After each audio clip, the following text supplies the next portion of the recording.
Hello everyone, I am Anil Kumar, your biology teacher. Hope you are doing great. This is the second lecture of body fluids and circulation.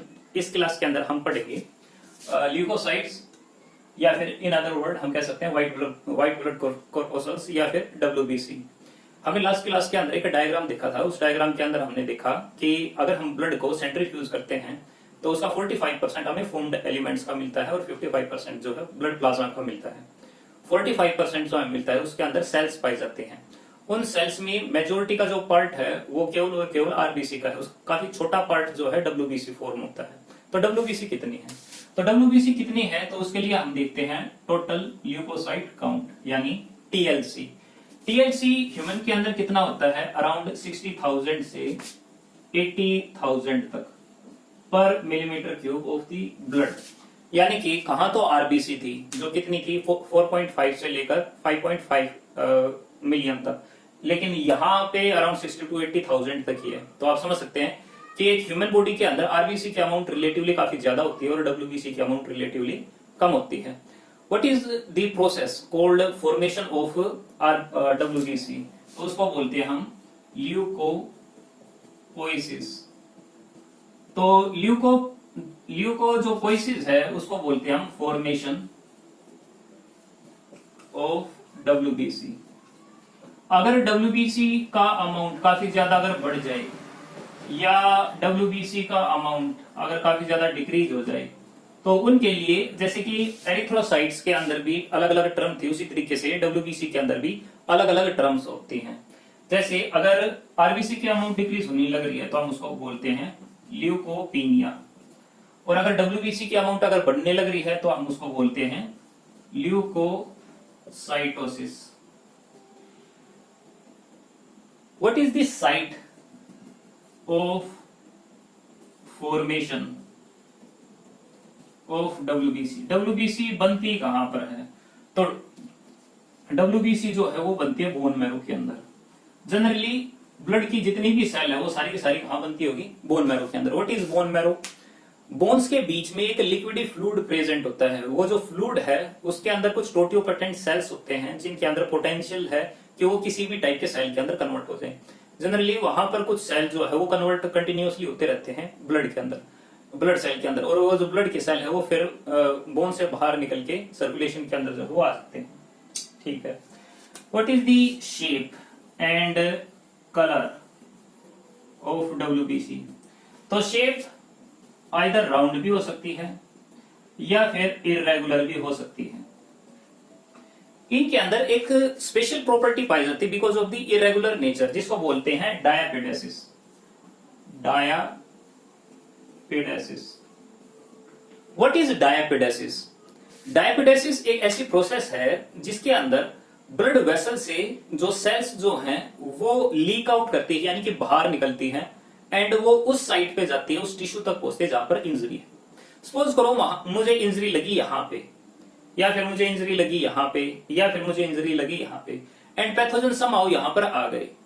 अब let's say यहां पर कोई blood vessel नहीं है, तो अगर कोई यहां पे ब्लड वेसल नहीं है तो क्या यहां पर WBC होगी? नहीं। अगर WBC नहीं है तो पैथोजन मरेगा कैसे? तो सेल्स जो है आपस में सिग्नल सेंड करती हैं और अल्टीमेटली ब्लड वेसल तक सिग्नल जाता है, जिसके थ्रू जो WBC है वो स्क्वीज करके ब्लड वेसल से बाहर निकलती है।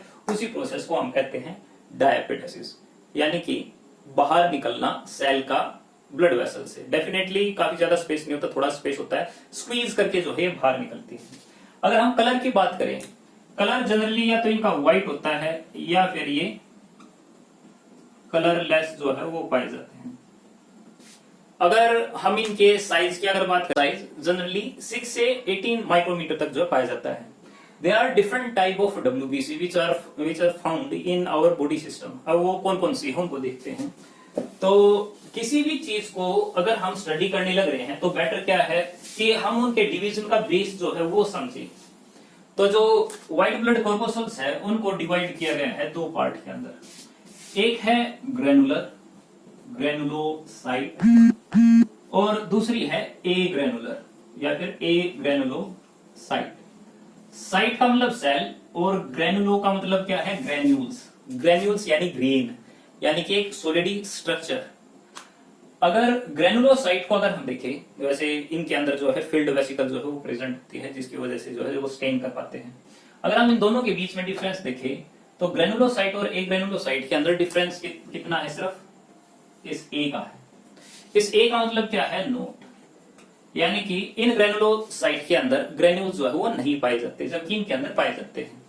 जो ग्रेनुलोसाइट है उनको 3 कैटेगरी के अंदर डिवाइड कर रखा है, डिपेंडिंग अपॉन उनके अंदर ग्रेन्यूल किस टाइप के पाए जाते हैं। Basophil, eosinophil, neutrophil. एक ग्रेनुलोसाइट के अंदर 2 कैटेगरी है, एक मोनोसाइट्स, दूसरा लिम्फोसाइट्स। तो टोटल मिला के ये टाइप हो गई। अब इनको किस तरीके से हम डिस्टिंग्विश करते हैं, तो पहले आ जाता है कि कौन कितना पाया जाता है, यानी उनका ऑक्यूरेंस ब्लड के अंदर कितना है। बेसोफिल सबसे कम है, 0.5 से अराउंड 1% है। इओसिनोफिल की बात करें तो 2 से 3% तक पाए जाते हैं। अगर हम न्यूट्रोफिल की अगर बात करते हैं तो न्यूट्रोफिल अराउंड 60 से 65% पाए जाते हैं। मोनोसाइट की अगर बात करें तो 6 से 8%, और अगर लिम्फोसाइट की बात करें तो 20 से 25% तक पाए जाते हैं। यानी सबसे ज्यादा कौन सा पाया जाता है, हमारा न्यूट्रोफिल जो है पाया जाता है। अब इनके अंदर ग्रेन्यूल्स कैसा पाया जाता है और स्टेनिंग जो है कैसी होती है, ग्रेन्यूल्स और स्टेनिंग इनके अंदर कैसे होती है। तो नाम से क्लियर है बेसोफिल, तो इसका मतलब बेसिक जो डाई होगी उससे जो है ये स्टेन हो सकता है। तो यानी कि इनका जो ग्रेन्यूल जो पाया जाता है वो तो कोर्स पाया जाता है, यानी कि मोटे दाने जो है पाए जाते हैं जो अलग अलग मटेरियल से फिल्ड होंगे। तो इनका भी कोर्स होता है, इन सभी का कोर्स होता है। लेकिन अगर स्टेनिंग देखें तो ये बेसिक डाई से स्टेन हो जाएगी, ये जो है एसिडिक डाई से स्टेन हो जाएगी। न्यूट्रोफिल जो है वो न्यूट्रल डाई से। अगर इनका देखें तो इनके अंदर तो स्टेनिंग होता ही नहीं है, सॉरी इनके अंदर तो ग्रेन्यूल्स होते नहीं है, बट दे कैन स्टेन। तो ये भी जो है बेसिक डाई से स्टेन हो जाते हैं, ये भी बेसिक डाई से स्टेन जो है वो हो जाते हैं। इसके अलावा इनके अंदर हम और डिफरेंस कर सकते हैं on the basis of nucleus. इसका जो न्यूक्लियस है वो एस शेप का होता है। अगर हम इओसिनोफिल की अगर हम बात करते हैं तो इसका जो न्यूक्लियस है वो न्यूक्लियस अराउंड बाइलोब्ड है। न्यूट्रोफिल की अगर हम बात करते हैं तो इसका मल्टी लोब्ड है, कई सारे लोब पाए जाते हैं। तो न्यूक्लियस सभी के जो है वो अलग अलग है। अगर हम मोनोसाइट की देखेंगे तो उसका इक्सेंट्रिक है, लगभग गोल है, पूरा गोल नहीं है, ठीक है, बीच में चांद के जैसा दिखाई जो है वो दिखता है। अगर हम इसका देखेंगे तो इसका न्यूक्लियस कैसा है, इसका न्यूक्लियस राउंड है। तो अगर हम यहाँ पर देखें तो हम इनके बीच में जो है आराम से कई सारे डिफरेंस जो है वो लिख सकते हैं। कुछ और भी डिफरेंस इनके अंदर हो सकते हैं, बिल्कुल। फंक्शन, बेसोफिल का फंक्शन क्या है, ये सिक्रीट करता है हिपैरिन।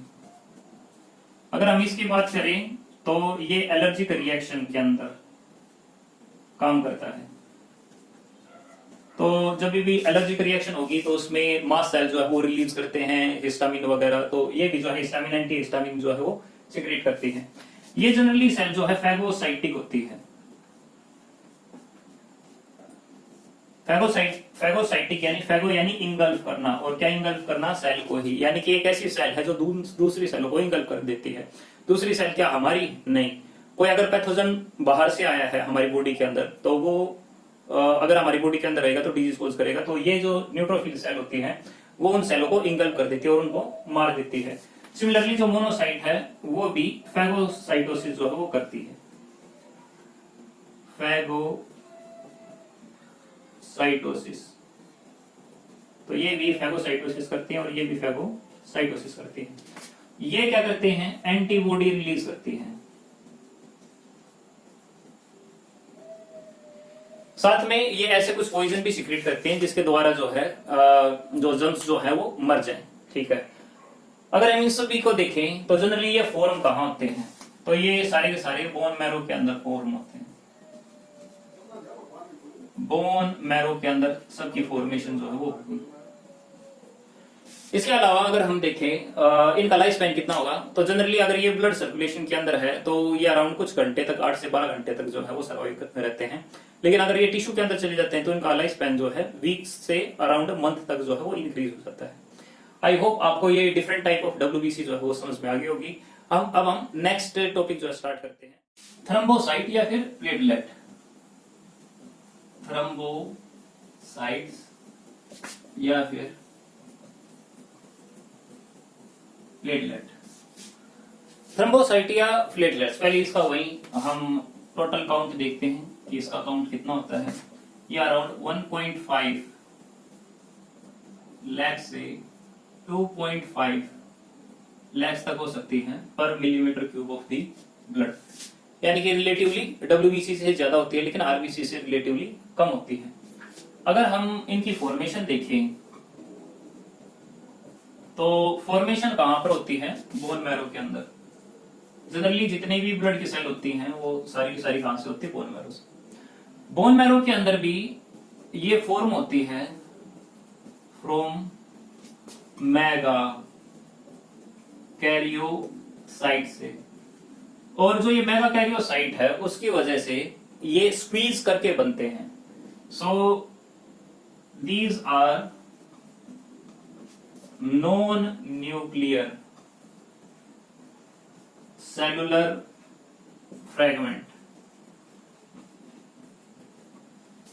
ठीक है जी।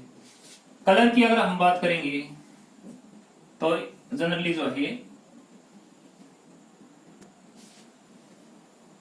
कलर की अगर हम बात करेंगे तो जनरली ये जो है कलरलेस होती है। अगर हम इनके अंदर लाइफ स्पैन की अगर बात करेंगे तो लाइफ स्पैन जो है वो 1 वीक तक होता है इनका जनरली। फंक्शन क्या है इनका, वेल इनका जो फंक्शन है वो है ब्लड क्लोटिंग के अंदर। तो ब्लड को ये जो है जमा देती है। अब ब्लड जो है वो जमता कैसे है, थोड़ा उसके बारे में आप पढ़ते हैं। तो नेक्स्ट हमारा जो टॉपिक है वो ब्लड क्लोटिंग है। तो ब्लड किस तरीके से जमता है, यानी कि कोगुलेशन ऑफ ब्लड कैसे होता है। Coagulation of blood,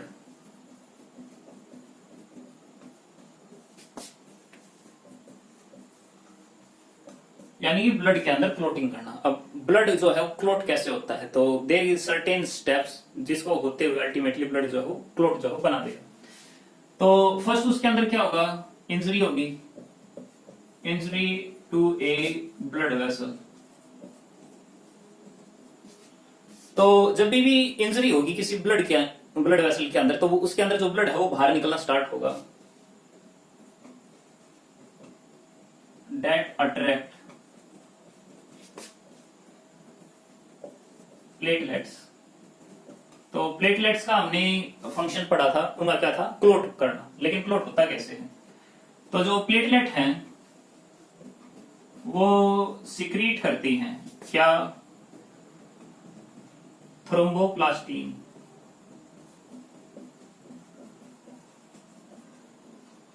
that combined with other chemical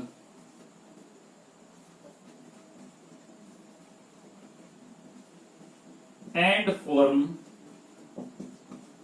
prothrombokinase enzyme. अब ये एंजाइम क्या करता है, एंजाइम एक्टिवेट करता है एक अलग केमिकल को जिसका नाम है प्रोथ्रोम्बिन, और प्रोथ्रोम्बिन को एक इसमें कन्वर्ट कर देता है थ्रोम्बिन के अंदर। फिर जो थ्रोम्बिन है वो एक्ट करता है किसके ऊपर, फाइब्रोजन के ऊपर, और फाइब्रोजन कन्वर्ट हो जाता है किसके अंदर, फाइब्रिन के अंदर। फाइब्रिन जो है वो एक मैस नेटवर्क बनाता है। उस मैस नेटवर्क के अंदर आरबीसी जो है वो इकट्ठे हो जाते हैं, साथ में जो प्लेटलेट है वो इकट्ठे हो जाते हैं, एंड इकट्ठा मिला करके ये बना देते हैं क्लोट। तो क्लोट का आपने कलर देखा होगा, रेड कलर का होता है स्टार्टिंग में जब बनता है, यानी खुरंड जब वो बनता है तो लाल होता है। तो लाल क्यों है? क्योंकि वहां पर आरबीसी जो इकट्ठी होगी, धीरे धीरे करके उनके अंदर ऑक्सीडेशन होता है, जिससे कि उनका कलर जो है वो ब्लैकिश जो है वो होने लगने लग जाता है। तो इतनी सारी आरबीसी को इकट्ठा करने के लिए कोई ना कोई वहां पर होल्ड करने के लिए कोई नेटवर्क होना चाहिए, तो वो फाइब्रिन का बनता है। और फाइब्रिन ब्लड में पहले से होता है लेकिन इनएक्टिव होता है, और इनएक्टिव फॉर्म होती है उसकी फाइब्रोजन, और फाइब्रोजन को एक्टिवेट करने के लिए चाहिए थ्रोम्बिन, लेकिन थ्रोम्बिन इटसेल्फ जो है वो इनएक्टिव होता है, और वो एक्टिव तब होगा जब ये काइनेज एंजाइम जो है वो बनेगा, और काइनेज एंजाइम तभी बनेगा जब इसको थ्रोम्बोप्लास्टिन मिलेगा, और वो तो थ्रोम्बोप्लास्टिन तभी बनता है जब प्लेटलेट में से केमिकल निकलता है, यानी जो ब्लड वेसल जो है वो इंजर्ड होती है, नहीं तो ये बनता ही नहीं है।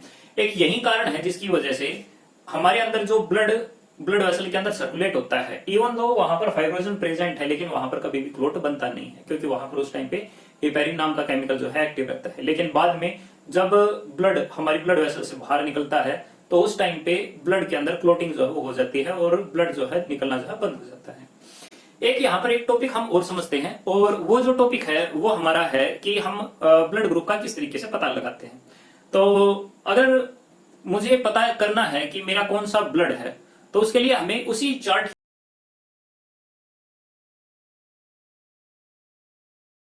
कि अगर किसी का ए ब्लड ग्रुप है तो उसके पास में एक एंटीजन होगा, और वो एंटीजन कौन सा होगा? ए होगा। अगर किसी का ब्लड ग्रुप बी है तो उसके पास एंटीजन होगा, और वो एंटीजन कौन सा होगा? बी। सिमिलरली अगर किसी का ए बी है तो एंटीजन होगा ए बी का, और अगर ओ है तो इसका मतलब उसके अंदर कोई भी एंटीजन नहीं है। एंटीजन को एंटीबॉडी के साथ में रिएक्शन जो है करवा के हम ये पता करते हैं वेदर ब्लड ग्रुप कौन सा है। जब भी आरबीसी के साथ में कोई पर्टिकुलर एंटीजन है तो उसके साथ एक एंटीबॉडी बाइंड होती है, एंड वो एक क्लम्प सा बना देती है, यानी कि एक ग्रुप सा जो है वो बना देती है, और उस ग्रुप के अंदर कई सारी आरबीसी जो है वो इकट्ठी रहती है। तो अगर कहीं पे क्लम्पिंग अगर बन जाती है बिकॉज ऑफ दी एंटीबॉडी, तो हम ये मान लेते हैं कि एंटीबॉडी पर्टिकुलर एंटीजन के साथ ही बाइंड होती है, तो इसी वजह से ब्लड ग्रुप ये होगा। तो लेट्स से एक पर्सन है जिसको पता नहीं है उसका ब्लड ग्रुप क्या है, तो वो क्या करे? सबसे पहले भी अपना ब्लड का एक सैंपल ले, उस ब्लड सैंपल के अंदर वो एंटीबॉडी ऑफ ए जो है वो डाले, यानी एंटी ए एंटीबॉडी डाले।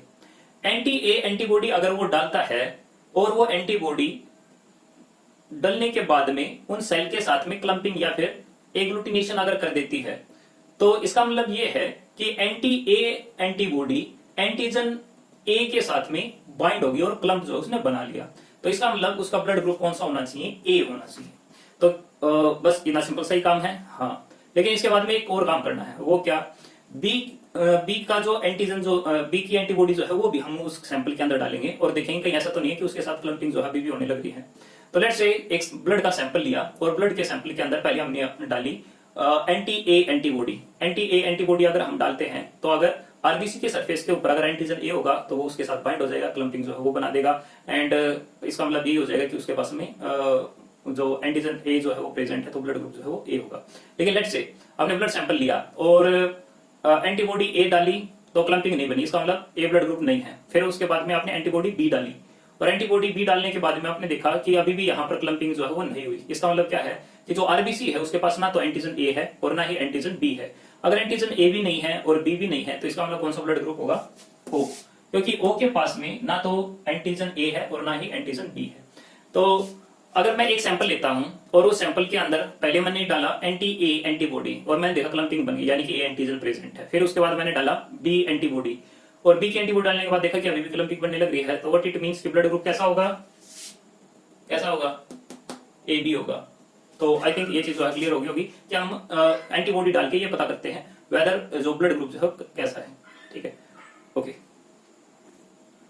हमारी बॉडी के अंदर एक अलग से और फ्लूइड जो है पाया जाता है जिसको हम बोलते हैं लिम्फ। लिम्फ के बारे में आपने 10th क्लास के अंदर पहले भी सुना होगा। जो लिम्फ है वो बनती कहां पर है?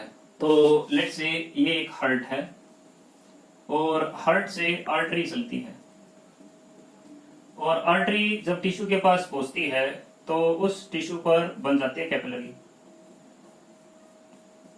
और ये कैपिलरी एंड होकर के वेन बना करके वापस हार्ट तक जो है चली जाती है। तो this is the normal circulation. Capillary के अंदर क्या होता है, यहां से प्लाज्मा सीक करता है जो जाता है इंटरस्टिशियल फ्लूइड के पास, और इंटरस्टिशियल फ्लूइड से जो टिश्यू जो है वो न्यूट्रिएंट ले लेता है और वेस्ट जो है वो सीक्रेट कर देता है कहां पर, इंटरस्टिशियल फ्लूइड के पास, और इंटरस्टिशियल फ्लूइड से वो कहां चला जाता है, वापस कैपिलरी के अंदर और ब्लड और यहां से वेन के अंदर चला जाता है।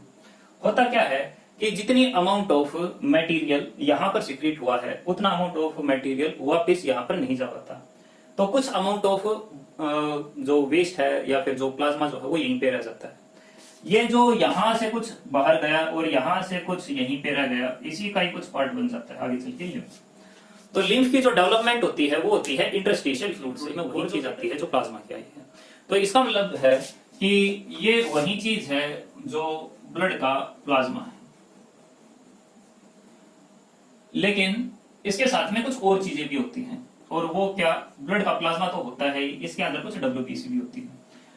नॉर्मल हमारे ब्लड के अंदर तो जो WBC है वो 60,000 से 80,000 तक जो है पाई जाती है पर मिलीमीटर क्यूब में, लेकिन इसके अंदर WBC रिलेटिवली कम है। हालांकि एक सप्लीमेंट्री पाथवे है, हम बाद में इसको देखेंगे, बट इस सप्लीमेंट्री पाथवे के अंदर हम देखेंगे कि केवल 500 मिलीमीटर क्यूब पर ब्लड के अंदर जो है ये पाया जाता है, यानी WBC जो है 500 पर मिलीमीटर क्यूब ब्लड के अंदर जो है पाई जाती है।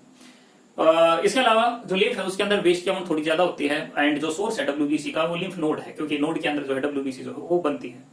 लेकिन इसका काम सिर्फ इतना सा है कि ये जो लिम्फ है ये वापस चल के इस वेन के अंदर चली जाए एंड वापस हार्ट तक पहुंचे। लिम्फ के बारे में, जैसे कि ब्लड एक फ्लूइड है, वो एक कनेक्टिव टिश्यू है, तो लिम्फ भी क्या है, वो भी एक कनेक्टिव टिश्यू है। इसके अंदर भी प्लाज्मा होता है, जैसे ब्लड के अंदर प्लाज्मा होता था। इसका जो प्लाज्मा है उसके अंदर वाटर रिलेटिवली थोड़ा सा ज्यादा है, बट ऑलमोस्ट प्रोपोर्शन जो है वो सेम सा है। आई थिंक इतना सा जो है वो सफिशिएंट रहेगा इसके लिए, ठीक है। मैं अलग से कुछ जो है आपको प्रिंट जो है वो लिख के दे दूंगा, that is more than enough for the link. बाकी हम हार्ट के ऊपर आते हैं जो हमारा मेन टॉपिक है।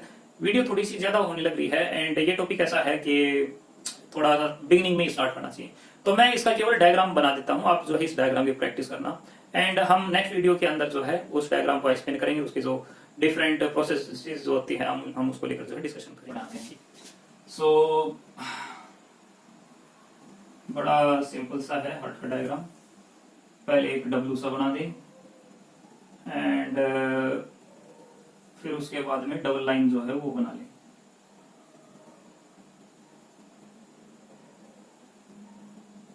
तो ये अपनी वेंट्रिकल जो है तैयार हो गई। इस सेप्टम को थोड़ा सा और बड़ा कर लेते हैं, यहां पर हम बना लेते हैं तो ब्लड वेसल, दोनों इंपॉर्टेंट है, दोनों से वॉल जो है वो निकलने लग रही है। तो एक साइज मैंने थोड़ी सी बड़ी बना दी, एक छोटी बना दी, तो इसको थोड़ा सा मैं छोटा कर देता हूं।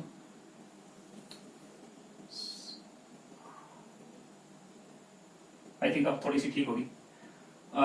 उसके बाद जो है इसको थोड़ा सा बढ़ा देते हैं पीछे की तरफ। तो ये मैंने पीछे की तरफ बढ़ा दिया एंड दो पार्ट के अंदर डिवाइड कर दिया। तो ये इस साइड गया और ये इस साइड गया, और यहां से जो ब्लड वेसल है वो चली है एंड ये घूम करके इसके ऊपर आ गई है, और यहां से ये नीचे की तरफ जो है निकली हुई है, ठीक है। हमने एक सर्कल जो है इसका लगा दिया, एक सर्कल जो है हमने यहां पे लगा दिया, और आपका हार्ट तैयार है, ठीक है। तो इसकी लेबलिंग और कुछ डिटेल जो है वो लिख देते हैं। तो इसके अंदर कुछ लंबे लंबे से स्ट्रक्चर जो हैं, थ्रेड लाइक जो है वो भी पाए जाते हैं। जो इसके अंदर थ्रेड लाइक स्ट्रक्चर जो है पाए जाते हैं, हम उनको स्पेशली नाम देते हैं। उनका नाम क्या है? कोलुम्ना कार्ने। तो कोलुम्ना कार्ने जुड़े हुए हैं पेपिलरी मसल से, और जो पेपिलरी मसल जो है वो जुड़ी हुई है कॉर्डे टेंडनी से। तो आपको क्या लगता है, कॉर्ड के जैसा कौन अटैच है? तो ये कॉर्ड है, तो इसको हम बोलते हैं कॉर्डे टेंडनी। ये हमारी पेपिलरी मसल है, और यहां पर जो है कुछ स्ट्रक्चर जो है वो उभरी हुई रहती हैं, तो हम उनको बोलते हैं कोलुम्ने कार्ने। यहाँ पर जो वाल है हम उसको बोलते हैं, क्योंकि ये राइट साइड पे है तो हम इसको कहते हैं ट्राइकस्पिड वाल। यहाँ पर भी एक वाल है जिसका नाम है बाइकस्पिड वाल। तो इन वाल के साथ में भी जो है कोलोमने कार्ने जो है वो अटैच है पेपिलरी मसल के साथ में। एंड इनका इंपॉर्टेंट काम है रेगुलेशन के अंदर, तो मैं ज्यादा नहीं बना रहा, ठीक है। कोलोमने कार्ने, ठीक है, ये अपना सेप्टम हो गया। अब बीच में प्रेजेंट क्या है, बीच में है वेंट्रिकल। तो ये राइट साइड पे है या लेफ्ट साइड पे है, लेफ्ट साइड पे है तो लेफ्ट वेंट्रिकल, और जो राइट साइड पे है वो राइट वेंट्रिकल। ये हमारा इंटर वेंट्रिकुलर सेप्टम हो गया। तो एक ऐसा मसल का टिश्यू है जो सेपरेट करने लग रहा है दो वेंट्रिकल्स को, तो उसको कह देते हैं इंटर वेंट्रिकल। सिमिलरली जो एट्रियम या फिर ओरेकल को सेपरेट करता है तो उसको हम कह देते हैं इंटर ओरेकुलर सेप्टम। इसके ऊपर एट्रियम जो है वो प्रेजेंट है, इसको अलग से एट्रिया भी बोल देते हैं, एट्रिया एट्रियम, ठीक है। तो ये लेफ्ट साइड के राइट साइड प्रेजेंट है तो राइट एट्रिया, ये लेफ्ट एट्रिया। इसके साथ जो है 4 ब्लड वेसल आके जुड़ी हुई हैं, और उन 4 ब्लड वेसल की यहाँ पे 4 ओपनिंग जो है प्रेजेंट है। तो these are the opening of pulmonary vein, 4 vein है। अगर हम यहां पर देखेंगे तो यहां पर हमें दिखाई देगा कि यहां पर एक बहुत बड़ी ब्लड वेसल जो है वो आई हुई है। नीचे की तरफ जो है उसका नाम हम लिखते हैं इंफीरियर, नीचे की तरफ है ना इंफीरियर वीना कवा, और जो ऊपर की तरफ है उसको हम बोल देते हैं सुपीरियर वीना कवा, ठीक है। यहां पर भी वॉल जो है वो प्रेजेंट होती है, यहां पर भी वॉल प्रेजेंट होती है, हम उसको बोलते हैं सेमी लूनार वॉल। यहां पर जो प्रेजेंट है हम उसको बोलते हैं पल्मोनरी ट्रंक, पल्मोनरी ट्रंक। और यहां से लेफ्ट और राइट साइड जो है ये पल्मोनरी आर्टरी जो है वो निकल गई। ये क्या है, ये है आयोर्टा। अब आयोर्टा की भी अलग अलग पार्ट है, ऊपर की तरफ जाने लग रहा है तो असेंडिंग घुमा हुआ है तो आर्क आयोर्टा, और नीचे की तरफ गया हुआ है तो डिसेंडिंग आयोर्टा। तो आयोर्टा ही है, ये भी नीचे की तरफ आयोर्टा ही गया हुआ है, ये डिसेंडिंग आयोर्टा हो गया, ठीक है। तो इसके साथ में एक लिगामेंटम आर्टियोसम जो है वो जुड़ा हुआ है, ठीक है, जो एक दूसरे के साथ कनेक्ट रखता है। एक फोरमैन ओवेल जो है अलग से यहाँ पर स्ट्रक्चर जो है और प्रेजेंट है दो एट्रिया के बीच में। जनरली स्टार्टिंग के अंदर जो हर्ट है उसके अंदर दोनों जो एट्रिया जो है एक दूसरे के साथ जुड़ी हुई थी। अगर हम और इसकी लेबलिंग की बात करें तो इसके साथ में जो है एक लेयर और जुड़ी हुई है जिसको बोलते हैं हम पेरिकार्डियम। एक बारवाड़ी होती है जिसको पेरिटोनियम कहते हैं, एक अंदर की तरफ है जिसको हम विसरल पेरिटोनियम कहते हैं। तो पेरिटोनियम जिसको हम पेरिकार्डियम कहते हैं, पेरिकार्डियम भी एक तरीके की पेरिटोनियम ही है। जितने भी हमारी बॉडी के अंदर ऑर्गन है वो सारे सराउंडेड होते हैं किसी ना किसी डबल लेयर के साथ में, जनरली वो पेरिटोनियम की होती है। हार्ट के अंदर है और वो हार्ट कार्डियक मसल का बना हुआ है, तो इसी वजह से हम उसको नाम दे देते हैं पेरिकार्डियम। पेरी यानी सराउंड किए हुए हैं, और कार्डियम यानी कि हार्ट कार्डियक मसल को सराउंड करने वाली जो लेयर है उसको कह दिया पेरिकार्डियम। ऊपर की जो लेयर होगी वो पैराइटल, अंदर वाली जो लेयर होगी वो विसरल होगी। बीच में जो है एक फ्लूइड जो है वो प्रेजेंट होगा। वो फ्लूइड किस वजह से है, ताकि जो हार्ट की कॉन्ट्रैक्शन रिलैक्सेशन जो होने लग रही है उसके अंदर, उसकी मूवमेंट के अंदर कोई भी असर जो है वो ना पड़े। इसके अलावा चूंकि यहाँ पर वीना कवा जो है वो आई हुई है, तो यहाँ पर भी 2 ओपनिंग होती है। एक इसके अंदर और ओपनिंग होती है, वो ओपनिंग होती है साइनस फ्लूइड की। जो फ्लूइड एक्चुअल में हार्ट की मसल से होता हुआ इसके अंदर आके गिरता है, तो उसकी एक अलग से ओपनिंग होती है। इनके अंदर एक जो है वाल जो है वो पाई जाती है। जैसे वॉल का नॉर्मली काम क्या होता है, आपने 10th के अंदर ही पढ़ा था, जो बैक फ्लो जो है उसको रोकने का होता है। तो सिमिलरली इनके अंदर भी जो है ऐसा ही होता है। तो कार्डियक मसल आपको पहले से ही पता होगा कि ऐसी मसल जो कंटिन्यूअसली जब से पैदा हुआ तब से जो है कॉन्ट्रैक्ट रिलैक्स करने लग रही है, कभी भी फटीग जो है इनके अंदर नहीं होती। सो आप ऐसा करेंगे कि ये जो डायग्राम है उसकी 2 बार प्रैक्टिस करेंगे। नेक्स्ट जो लेक्चर होगा उसके अंदर हम इसकी थोड़ी सी और डिटेल के बारे में पढ़ेंगे, साथ में इसकी मॉर्फोलॉजी के बारे में पढ़ेंगे एंड इसके अंदर जो साइकिल वगैरह है उसके बारे में जो है पढ़ेंगे। अगर आपके कोई डाउट है तो कमेंट करें, नहीं तो कॉन्टेक्ट करें, लेकिन पढ़ाई जो है वो आपकी अच्छी चलनी चाहिए। So that's it for now. Happy learning and keep supporting